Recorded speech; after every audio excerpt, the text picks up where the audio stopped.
My name is Eugénie Smith and I'm the General Manager of Stellenbosch Hospice based at Stellenbosch Hospital in Merriman Road, Stellenbosch.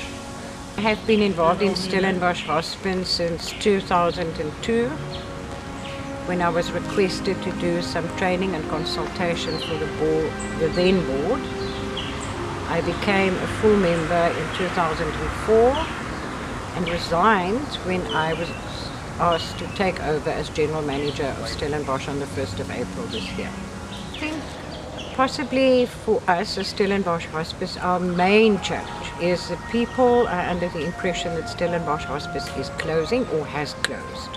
We have not closed. What we have done is we have decided to go back to the core business of what Stellenbosch Hospice originally was and what our vision and mission still says. Palliative care, ensuring that any person who requires care either for a life-threatening disease or in the final stages of life receive the full holistic palliative care that is the right of every person all over the world. I think for me, first as a board member, which was the larger part of my involvement, is the absolute and total commitment of staff. Within the hospice movement, we are not the highest paying professions in the world. But our staff are totally committed to the care of our patients, whether in the ward, whether at home, whether just as part of a daycare program, or just part of a special function for people who are involved in hospice.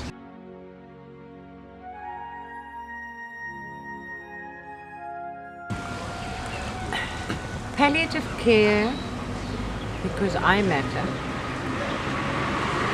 should be available to each and every person regardless of age, gender, sexual orientation,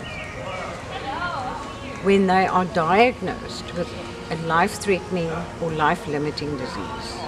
For me, that has always been what palliative care has been about. I've never regarded palliative care as only caring for those who are dying. The trauma a patient suffers when diagnosed, for instance, with cancer, and his family to come to grips with that requires that input of a caring, understanding, professional person who will guide them through the trauma, both spiritually and physically, and assist the family to care for that person to the best of their ability. But all of us who are involved in the movement work very hard to change the perception. I think that the acceptance of the national government, or by the national government, of the principles of palliative care, which is not actually filtered down to grassroots, to districts and sub-districts. I think that almost the convincing of the main service provider of healthcare in the country, which happens to be the Department of Health, that their buying in and promoting on the one hand is vital. On the other hand, we need to create platforms where we can get maybe patients or carers of patients to actually share the experiences, the positives as well as the negatives. It's not an easy job and it's not an easy place to be, but to be sharing that with the general public out there. I don't think that there's enough in the press. I don't think there's enough on television where there's a whole lot of other issues that are being discussed, but I don't think palliative care gets enough visual exposure in the broader community. That comes to mind for me is care.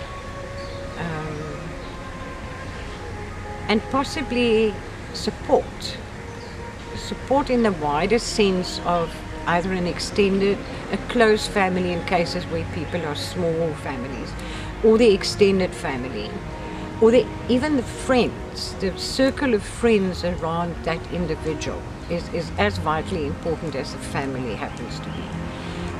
And I think that the care that you give the individual, but also the care through support that you give to the families and the carers of that individual is vitally important. And that way, that's how I see palliative care. The concept of palliative care and the fact that I'm involved in hospice has helped me through 2 cases on my husband's side of the family to just be able to assist the family to deal with the issues that they were facing. Not only from a humanity point of view, but also just understanding what the traumas were that they were going through.